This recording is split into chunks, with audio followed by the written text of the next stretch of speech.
और बिहार सरकार के पूर्व मंत्री हैं। सर, हमारे साथ बात करने के लिए बहुत बहुत शुक्रिया। पहले प्रश्न आपसे पूछना चाहूँगी कि जो आपका रेजिग्नेशन था बिहार सरकार से, महागठबंधन से जो आपका एग्जिट था, उसके सर्कमस्टांसेस क्या थे? ऐसा कदम आपने क्यों लिया? देखिए, सिंपल सी बात थी। हम लोग का जो अस्तित्व है बिहार में, जिन मुद्दों को लेकर के हम आगे बढ़े हैं, खास करके गरीब को आगे बढ़ाना है। और गरीब में भी जो दलित होते हैं, जिनको हम अनुसूचित जाति बोलते हैं, उसमें भी कुछ समाज, यहाँ पर कुछ जातियाँ हैं जो बहुत ही गरीब है और जिनका शैक्षणिक रूप से और सामाजिक रूप से और राजनीतिक रूप से आप बात करें तो बहुत नीचे है, नीचे स्तर पर है। और राजनीतिक भागीदारी नगण्य है और कहीं पर उनकी भागीदारी नहीं। उनकी आवाज़ बनने के लिए एक ऐसी घटनाक्रम हुई बिहार में, जो एक पार्टी बना जिसका नाम हम है, और उसके संस्थापक आदरणीय श्री जीतन राम मांझी, जो बहुत सारे लोग उस समय के बड़े नेता लोग मिलकर किए। और एक प्रस्ताव हम लोग को बीच में आया जनता दल यूनाइटेड की तरफ से कि अब अपनी पार्टी को मर्ज कर लीजिए। तो जब मर्जर का प्लान आया तो हम लोग के पास बहुत सारे बातें बोली गई। कुछ बातें मीडिया में नहीं बोली जाती है, लेकिन हम लोग ने मीटिंग की और मीटिंग कर करके एक ही लाइन में सबका स्वर था कि हम लोग अपना अस्तित्व को बचा के रखेंगे और जिन मुद्दों के लिए पार्टी बनाए हैं, जिन उसूलों पर हमको चलना है और जिनके लिए काम करना है, उनकी आवाज़ को दबनी नहीं चाहिए। इसलिए हम लोग स्वेच्छा से अपनी सरकार से हम अलग हो गए ताकि हमारा अस्तित्व बना रहे और हम आगे संघर्ष का रास्ता अपनाएं। सर, जैसे कि आपने अभी कहा कि एक मर्जर का प्रस्ताव आया था नीतीश कुमार जी की तरफ से, तो ये अचानक आया था, ये कई महीनों से चल रहा था इस पे कोई चर्चा? अब पहली बार देखिए, इधर पता नहीं क्या है, विगत जो हमारा रेजिग्नेशन हुआ, रेजिग्नेशन से 1 महीने पहले से इस तरह का बातें चल रही थी। हुआ क्या कि माननीय नीतीश कुमार जी के प्रति हम लोग की श्रद्धा है और हम लोग का विश्वास था, और हमारे नेता आदरणीय श्री जीतन राम मांझी जी भी उनके साथ काम किए हैं और उनके बीच में अच्छी ट्यूनिंग थी। लेकिन अभी जिस हिसाब से उनके आसपास के कुछ लोग हैं जो पार्टी को हाईजैक करना चाहते हैं और उनके जितने शुभचिंतक हैं उनको अलग करने की कोशिश में कोई बताया होगा कि आपके साथ ये नहीं रह पाएंगे, नहीं चल पाएंगे, एक अविश्वास पैदा किया गया। उसके कारण वो हम लोग से पूछे कि ऐसी क्या बात है? ऐसी कोई बात नहीं है। दूसरे दल के नेता से बात होती रहती है हमारी, और वो बात होती है तो निश्चित तौर पर राजनीति की बात होती है, बहुत सारी बातें होती है, लेकिन इसका मतलब नहीं है कि हम लोग आपसे अलग होंगे, आपके साथ जाएंगे। लेकिन उनके तरफ से बोला गया हो कि नहीं, ये लोग ऐसी बात है, मैंने शंका आया, तो शंका का कोई निष्पादन होता नहीं, कोई निपटारा है नहीं, और उसको दूर भी नहीं किया जा सकता है। जब किसी व्यक्ति के प्रति, आपके प्रति या हमारे प्रति, किसी के प्रति किसी को कुछ होता है, तो उससे हम बेहतर समझें कि सब जो बातें हैं, ऑकवर्ड सिचुएशन बन रहे हैं, तो हम लोग को लगा कि हम लोग अलग हो जाना चाहिए। तो 1 महीने पहले से इस तरह की बातें चल रही थी। सर, रेजिग्नेशन के दौरान आपने एक चीज़ कहा था कि आप सरकार से रेजिग्नेशन दे रहे हैं पर आप महागठबंधन में रहेंगे।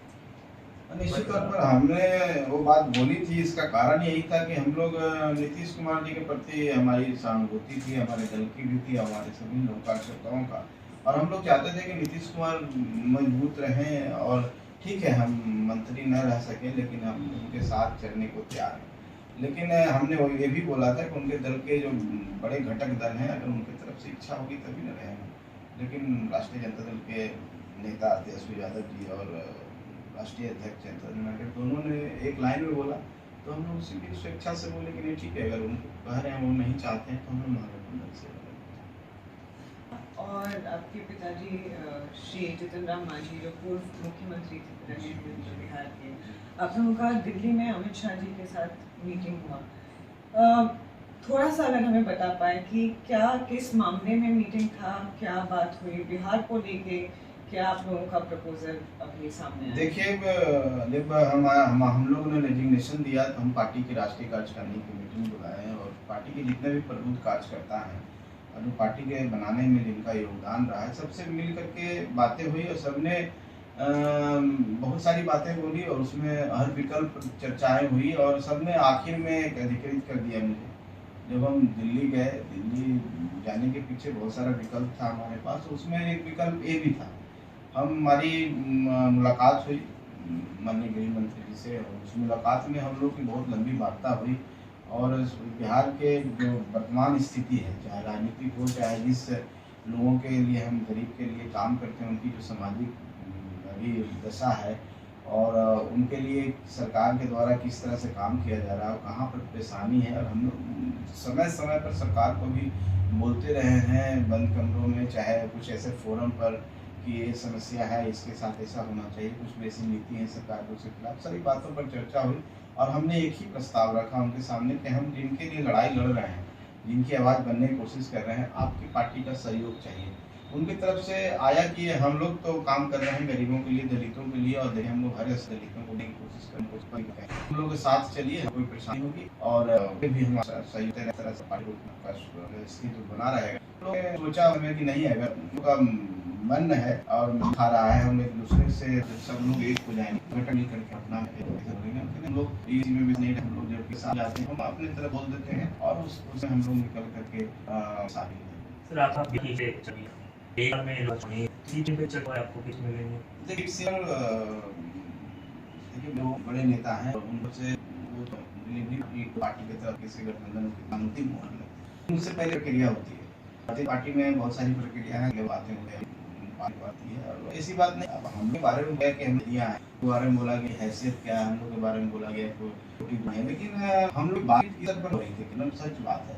हम मुलाकात होती थी और मुलाकात का कारण आपके साथ रहे हैं, साथ चले हैं तो जान पहचान है और किसी जगह पर मुलाकात, लेकिन ये बातें नहीं होती। जब एकाएक हमारे साथ नहीं वो तरह से छोड़ दिया बहुत चीज़ों को, तो हम लोग बात सहमत है तो निश्चित रूप से बातें होंगी, बातें समझने की होंगी। हम लोग ने तरफ से आश्वासन पूरे संघ के साथ तो दोनों दिन में जब सत्य होगी में एक तरफ महागठबंधन कोalition है, वो एक सूर कोalition अच्छी तरह देख रही है, बीजेपी आपको बात करें चिराग सांसद कुछ नहीं और एक सूर कोalition बनाने की कोशिश करी है और जो लोकसभा नाम उसके बाद बिहार नाम है, दोनों कोalition के में जो टर्म के बारे में क्या कहें, क्या आपको लगता है कि बाद में सरकार आ पाएगी, लोकसभा भी सर पाएगी? अभी जो मान स्थितियां हैं, अभी माननीय मोदी जी भारत के प्रधानमंत्री हैं पूरे देश में और उनके समान का भी कोई नेता नजर नहीं आ रहा है। और आप देखे होंगे कि कल ही पटना में एक बड़ी कयामत हुई और लोग जुटे, 15 पार्टियां का जुटान हुआ और सबको एक ही चीज़ की चिंता थी कि नरेंद्र मोदी जी के सामने एक चेहरा दिया जाए, एक विकल्प दिया जाए, जो एक मजबूत चेहरा है, जो देश को आगे बढ़ा रहा है, विश्व स्तर पर देश का नाम हो रहा है और पूरी तेजी से हम लोग आगे बढ़ रहे हैं और सेना का गौरव भी प्राप्त हो रहा है और हर देशवासी उनको चाहते हैं, जहाँ भी जाते हैं देश दुनिया में हर जगह लोग हैं, तो उस चेहरे के सामने एक चेहरा कोशिश किया गया। निकल के मीटिंग में हम लोग देखें कि सब लोग तो मिले, सब बैठे हैं, सबने बोला कि हमको भारतीय जनता पार्टी को भगा देना है, हटा देना है, लेकिन एक चेहरा नहीं दे पाए, एक संयोजक भी नहीं दे पाए और केजरीवाल जी मीटिंग से निकल गए और ऐसी और भी बहुत सारी बातें, ममता बनर्जी की बातें हैं और तो ये चेहरा खोजने की क्या बद है, ये नुक्ताचीनी है।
पंद्रह पार्टियां आई थी तो 15 कैंडिडेट उनके पास, प्रधानमंत्री के प्राइम मिनिस्टर कैंडिडेट उनके पास 15 कैंडिडेट्स हैं और वो 15 कैंडिडेट्स देश में सकते हैं, एक प्रधानमंत्री हो सकता है जिसका नाम नरेंद्र भाई मोदी है और उस हिसाब से पब्लिक परसेप्शन भी है, लोगों में अवधारणा भी है कि देश को अगर कोई आगे ले जा सकता है, दूसरा विकल्प ही नजर नहीं आता है। दूसरे विकल्प में हर व्यक्ति कोशिश कर रहे हैं, सबका अधिकार है, संविधान ने सबको अधिकार दिया है कि अपने हिसाब से सब अपनी राय कर सकते हैं और किसी भी पद के लिए चुनाव लड़ सकते हैं, वो उनकी बातें हैं। लेकिन मेरी जो बातें हैं, इस देश में अभी इस तरह का माहौल है कि मोदी जी के पीछे पूरा है, और आला का जो चुनाव है पूरी तरह इंडिया रहे, और जितने सीटों के साथ एनडीए ने चुनाव जीता था उससे कहीं ज़्यादा सीटों से फिर वापस आएगी। और जहाँ तक बिहार के परिप्रेक्ष्य में हम बात करें तो बिहार में तो 39 सीट जीते थे, जो मैक्सिमम होता है। इस बार भी उसी तरह का प्रदर्शन रहेगा। और विधानसभा की जहाँ तक बात करते हैं तो विधानसभा में भी इनके पास उस तरह का चेहरा नहीं है। हमारे माननीय नीतीश कुमार जी पहले भी बोल चुके हैं कि हम 25 में तेजस्वी यादव को प्रोजेक्ट करेंगे, और एक तरफ बोलते हैं कि वो जंगल राज 15 साल पहले जो हम थे उससे पहले क्या था और हमने ऐसे किया उसे किया, बगल में बैठा के तेजस्वी यादव को उन दिनों की याद दिलाते रहते हैं जिसको जंगल राज, और जिससे निकल के नीतीश कुमार आए, जिस जंगल राज से लोग उग चुके थे, जहाँ पर भयक्रांत लोग थे और लॉ एंड ऑर्डर की समस्या थी, उससे नीतीश कुमार जी का उपज हुआ था। और नीतीश कुमार जी उसके चैंपियन माने जाते थे। लेकिन जब वो इधर कभी महागठबंधन के साथ, कभी एनडीए के साथ, फिर महागठबंधन के साथ आने के बाद उनका जो इमेज था, जो क्रेडिबिलिटी जिसको कहते हैं समाज में, वो क्रेडिबिलिटी कहीं न कहीं खो गई। और उसके कारण आज एक ऐसी स्थिति आन पड़ी है जहाँ जनता का विश्वास वो खो चुके हैं। जब भी चुनाव होगा 25 में, आप देखेंगे कि एनडीए घटक दल ही, जो भी एनडीए के घटक दल होंगे, सब मिल करके बिहार में भी वापसी करेंगे। देश में तो होगा ही, अब बिहार में भी अच्छी संख्या से वापसी करेंगे कि लोगों के बीच में जो लोकप्रियता थी नीतीश कुमार की, जो क्रेडिबिलिटी जिसको कहते हैं, वो खत्म हो चुका है। इसलिए खत्म हो चुका है, वो अपनी बातों पर अडिग नहीं रहते। विकास का मॉडल उन्होंने दिया शुरुआत में, बाद में जब एनडीए से अलग हुए, अभी महागठबंधन में है, अभी ऐसा कोई काम नहीं हो रहा है, ना एक इंडस्ट्री ला पाने में सफल हो पा रहे हैं, चाहे किसी भी क्षेत्र में हो। आज भी परसेप्शन उनके पीछे चला गया है कि वो जिस हिसाब से उनका जो हाव भाव है, जिस तरह से उनका बॉडी लैंग्वेज है, और जिन शब्दों का वो प्रयोग करने लगे हैं, उससे लगता है कि नीतीश कुमार जी विचलित है, प्रेशर में है, उनके पीछे कोई और ब्रेन काम कर रहा है। तो ऐसे व्यक्ति के पीछे बिहार की जनता नहीं रहेगी, और जिनको सत्ता सौंपने की बात कर रहे हैं वो जंगल राज के नायक रहे हैं, उनके वंशज हैं। तो हम समझते हैं बिहार में इंडिया की सेवा को।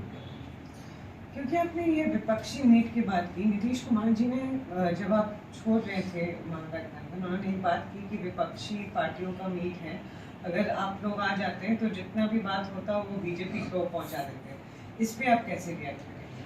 देखिए, इस पर रिएक्ट करने की क्या बात है, तो हर व्यक्ति जो समझदार है, राजनीति को समझता है, वो उस पर रिएक्ट करेगा, समझदारी होगी। राजनीति में, लोकतंत्र में ऐसा नहीं है कि सब व्यक्ति अगर किसी पार्टी से बात कर रहा है, स्वतंत्र है कहीं भी जाने के लिए, आने के लिए, तो बिहेवियर तो नहीं हो जाता है।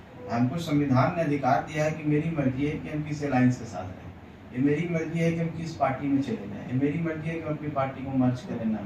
हर पार्टी की अपनी रणनीति होती है। जनता दल यूनाइटेड की रणनीति थी कि हमको मर्ज करने का प्रस्ताव दिया, हमारी रणनीति थी कि नहीं, हमको अपनी आइडेंटिटी बचा के रखना चाहिए। इसमें बुरा तो कुछ नहीं, उनके पार्ट ऑफ व्यू से नहीं बुरा है, लेकिन ये कह देना कि हम भेदिया बने हुए थे, अगर ऐसा उनको लगता था तो पहले बता दिए होते कि आप भेदिया काम कर रहे हैं, आपको 23 तारीख की मीटिंग में हम नहीं बुलाएंगे, तो हम लोग नहीं जाते 23 तारीख की मीटिंग में, चाहे उससे हम लोग अलग हो जाते हैं। हम ऐसे भी नहीं कर रहे थे कि हमको बुलाइए, लेकिन इस तरह की बातें कर करके पूरा एक व्यक्ति को, हम सिर्फ हिंदुस्तानी आवाम मोर्चा को उन्होंने नहीं गलत कहा, वैसे बहुत सारी पार्टियों को वो भेदिया बना दिए, और जो उनके साथ रह रहे हैं उन पर भी शंका उठा रहे हैं। हो सकता है कि और भी लेफ्ट पार्टियां हैं, और भी पार्टियां हैं, कांग्रेस है, उनको भी कल भेदिया कह दे। और सबसे बड़ी बात है कि आपकी क्रेडिबिलिटी खराब है, आप एनडीए से आए हैं, एनडीए में आज भी आपका जो रघुवंश जी हैं, वहाँ वो यहाँ पर है सभापति, उप सभापति राज्यसभा में, वो आपके पार्टी के वहाँ से नहीं, आप उनको हटाए हैं।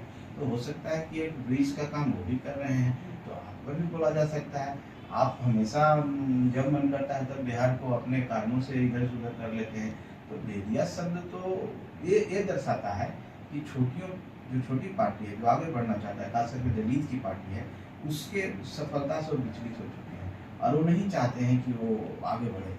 और जहाँ तक मीटिंग्स की बात है, मीटिंग में जो भी बातें हो रही थी सब तो आप लोग के पास था, एक एक मीटिंग की बातें तो बाहर आ रही थी, मीटिंग के बीच से ही देख रहे हैं कि आ रहा है कि ये बोल रहे हैं, लाइव चल रहा है।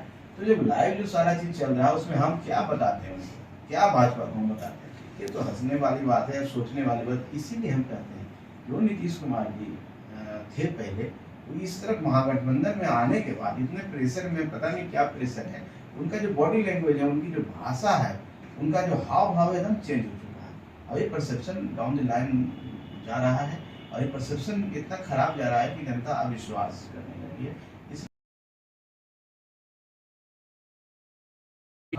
एक परसेप्शन पूरे देश भर में ये भी है कि बिहार जात पात की राजनीति के ऊपर नहीं जा पा रहा है, उस जंगल में फंसा है सर बहुत सालों से, डेकेड्स, ओवर द डेकेड्स। भारतीय राजनीति के स्टैंडर्ड में आप भी एक यंग पॉलिटिशियन हो, तो इसको लेकर आपको कभी ये चीज़ खलती है कि बिहार इतना डेवलप हो नहीं पाया अभी तक? निश्चित तौर पर मैं एज एक समाज के चिंतक होने के नाते, और इस समाज इस व्यवस्था में हमारा हम भी है, इसके पार्ट है, तो दुख तो होता है। अगर कास्ट पॉलिटिक्स जब तक रहेगा विकास नहीं होगा, क्योंकि विकास में अगर कोई रोड़ा है, विकास में कोई सबसे बड़ा विघ्न डालता है तो कास्ट पॉलिटिक्स जाता है। आप देखिए ना कि कास्टिज्म ऐसा है कि कास्टिज्म पर ही उत्पन्न हुई सारी पार्टियां, और वो को पता है कि हमारा एक कॉपीराइट है इस कास्ट पर, हम कुछ भी करें, कितना भी गलत करें, जहाँ जाएंगे वो कास्ट मेरे साथ चला जाएगा। तो इस तरह की अवधारणा से चेंज होना चाहिए, और हम समझते हैं कि एनडीए जो है इस पॉलिटिक्स से ऊपर पॉलिटिक्स कर रही है, सबको लेकर चलने का काम कर रही है। तो हमको आशान्वित होना चाहिए कि जब हम एक नया दौर शुरू होगा, जो आने वाला विधानसभा का चुनाव है, उसमें इससे हम लोग उबर पाए। नहीं तो अगर इन लोग रहेंगे तो कभी नहीं उबर पाएंगे। इनका बाद जैसे माननीय नीतीश कुमार जी के देखिए ना, सोशल इंजीनियर है, आप दलित को महादलित बना दिए, आप पिछड़ा को पिछड़ा में डिवीजन कर रहे हैं, कुछ कास्ट को उठा करके आप एसटी बना रहे हैं, किसके लिए? वोट लेने के लिए। बाद में आप एसटी आपके मैंडेट में है ही नहीं, वो तो यूनियन लिस्ट में आता है, और आप किसी कास्ट को एसटी यहाँ से बना देते हैं, उसके बाद वहाँ जाकर तो खत्म हो जाता है, वो बेचारे फिर ऐसे घूम रहे हैं। तो इस तरह तोड़ फोड़ की राजनीति करना, कास्ट को डिवाइड करके कास्ट के बेसिस पर वोट लेने का, ये जनता समझ चुकी है। विकास मॉडल होना चाहिए, विकास है नहीं।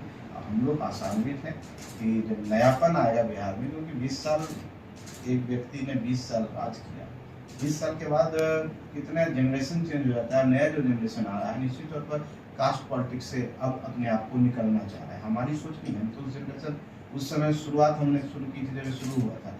अब के जनरेशन जो आज के नए वोटर्स हैं, वो इस बात में विश्वास नहीं करते हैं। इसलिए आने वाला चुनाव जो 25 का चुनाव होगा, वो अलग चुनाव होगा, और पूरी तरह से कास्ट पॉलिटिक्स से बिहार। ठीक है, संतोष सुमन जी, हमसे बात करने के लिए बहुत बहुत धन्यवाद।